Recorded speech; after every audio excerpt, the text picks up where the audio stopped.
you constantly doing more to win somebody over, terrified that they won't even be interested in you if you stop? It feels like no matter what you do, it's never enough, and you end up feeling clingy and needy for their attention. Well, there's a hidden reason behind this.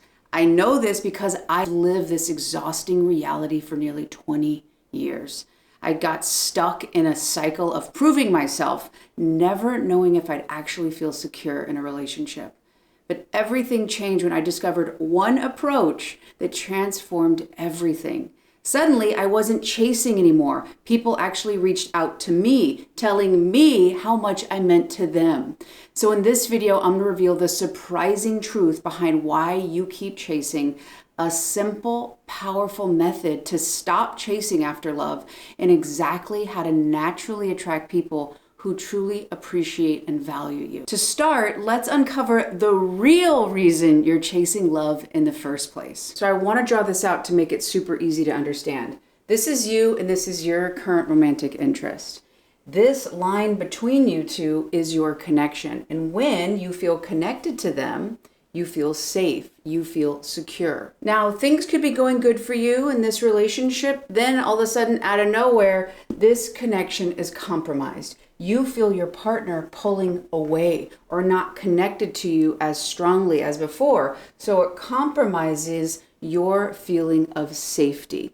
Maybe they're distracted by their work, and maybe they have so much going on and they're so busy, they're too busy and you aren't a priority. Or maybe they've got a lot of emotional inner stuff, maybe stuff with family, and they just feel overwhelmed. Now, because of these things, you feel a threat to that connection. This person has gone too far away from you. So you start to feel anxious or worried because of that compromise to your connection. So you try to resolve this. You want to close this gap and remove that distance you're feeling from them. Now, this might look like you going out of your way to make their life easier. Maybe you try to fix their problems. I used to do this. I try to be everyone's hero or solve their problems so they'd notice me and they would come back to me. They wouldn't be so distant. But I do things for them first without considering myself or how it might affect me.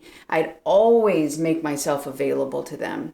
But despite all these efforts, you never quite feel settled or secure in this connection for long. So you keep trying to do all of this work to remove this barrier so you can get close to them and keep the connection alive. But ultimately, it makes you end up feeling powerless and helpless to making any changes to bring them closer to you. And ultimately, you're exhausted and in the same exact place. But to remove this pattern, we have to understand it. In order to do that, we're gonna have to go back, way back. Now, this is going to represent the little you as a child, and whoever your caregiver was. It could have been a parent, anyone who was in charge of keeping you safe.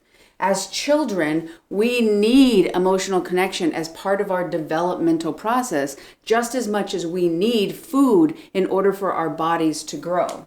So we need to have this connection. Our basic survival depends on this connection with us as a child and our caregivers. When a parent starts to feel distant, we start to hyperfixate on them because our physical survival depends on it. So if your parent had a lot of different things to do in life, they had their job, they had their family, maybe other activities, they could have been really distracted by other things, so it pulled them away from this connection. So that felt like it was threatened, which means your survival felt like it was threatened. Maybe they were really busy with work and you had siblings, so they didn't have much time. So they were too busy and you were not a priority.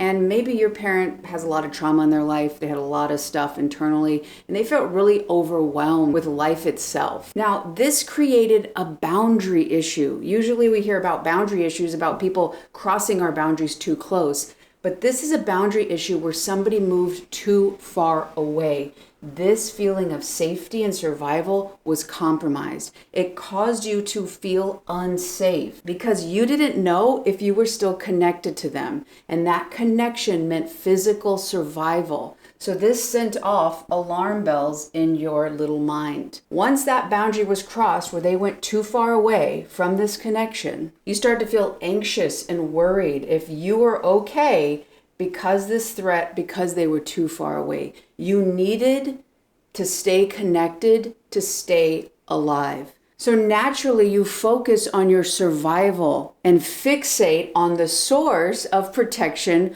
which was this connection. Since you were a kid, your caretaker was running the show and you were powerless and helpless to fix this. Despite as much as you tried to change it, be a really, really good girl, hyperfixate on them, be a people pleaser, whatever it was, the power was in their hands and your safety was up in the air. Now let's come back to your current dynamic. And you can see that these two are so similar. Your current partner is distracted, too busy, or overwhelmed. That other person is too far away from you, and it makes you feel anxious or worried, as if this connection was okay or not. You ultimately feel powerless and helpless, just like you did as a kid. Your current situation is not new. It's replaying the early on childhood dynamic. It may look different on the surface now, but what matters is how it makes you feel, which is exactly the same.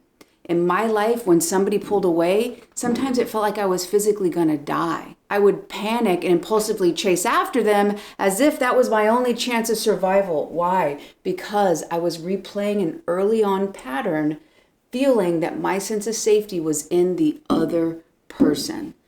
But it was actually a source of even deeper pain. When we chase somebody who is emotionally disconnected and not available to us, when we chase them to help ourselves to feel better, we actually in the process leave ourselves to hyperfixate on them, which means that we become emotionally unavailable to ourselves. That lack of connection with ourselves creates a panic we were habitually chased to solve our inner struggle. But this is actually self-abandonment. But how in the world do you stop chasing when you feel so desperate in these moments? This cup is going to represent you. The water inside of it is going to symbolize love and connection. When it's full, you have what you need to thrive and love life. Because if you need some, you can take a drink from your own cup. But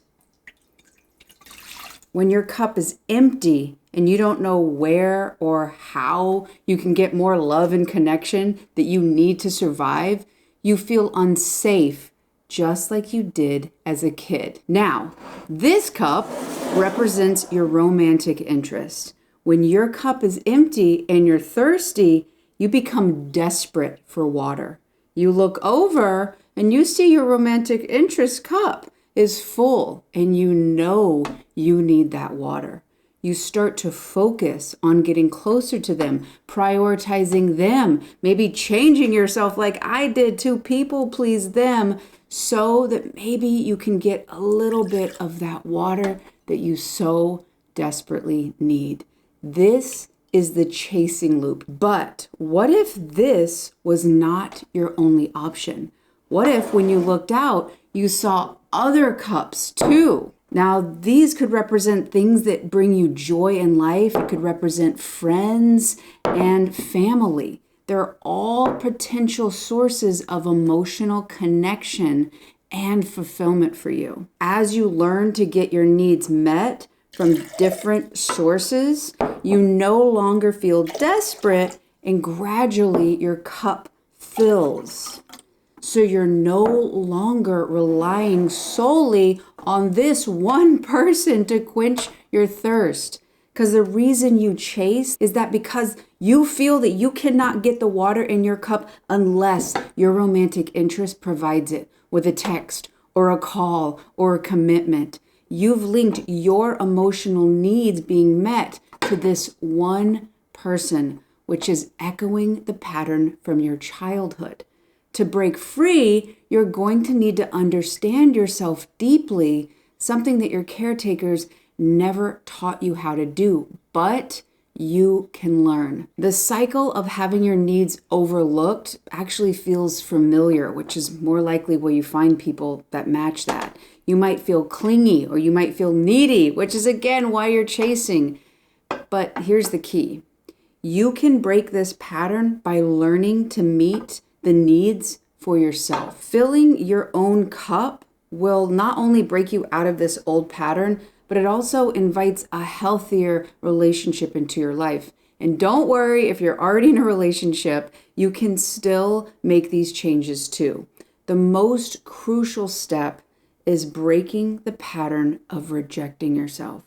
But how exactly do you do this? You'll need to understand what you are actually chasing. Understanding this will make you magnetic. I've created a special worksheet just for you to help you with this. You'll find a link for it in the description box below. As you move through this worksheet, it's going to show you your unconscious needs. Now that you've uncovered your top 3 needs, maybe they're appreciation, consistency, or sense of belonging, you can start to prioritize the consistency within yourself. How are you being consistent? And maybe how are you not being consistent towards yourself? Understanding and giving yourself this emotional attunement adds water to your cup. Maybe you notice you have a need for appreciation, so you connect and you reach out to a friend and you ask them what they love and value about you. And maybe for you, that sense of belonging is a really big need. So you reach out to a friend or family member and you ask them to go for a walk. Ask them to come over for a cup of coffee. You're adding more and more water to your cup. When I first uncovered this, that consistency is a really important need for me to feel safe, I started to see how hard I looked for consistency in just my relationships. And when it wasn't there, I'd completely fall apart. What I realized is I was incredibly inconsistent with myself. And so it made me so much more desperate for the consistency in my romantic partner, which resulted in me being really clingy and really needy. As I worked on this, I started to notice other areas of my life that also met my need for consistency. This helped me to heal and increase the water in my glass. I was no longer clingy and needing because I had my own supply. In these moments of self-fulfillment, you become emotionally available to yourself, which is breaking the pattern of chasing after others to have that vital connection. An added bonus of this is that the connection you grow within yourself is actually the gateway to the connection you've actually been seeking for with another person. Now, awareness of this all is just the first step. If you're feeling stuck and want direct guidance to help you build the deep and loving relationship you crave, I'm here to help. If you click the link below, you can learn how we can work together one-on-one so we can make that real change happen for you.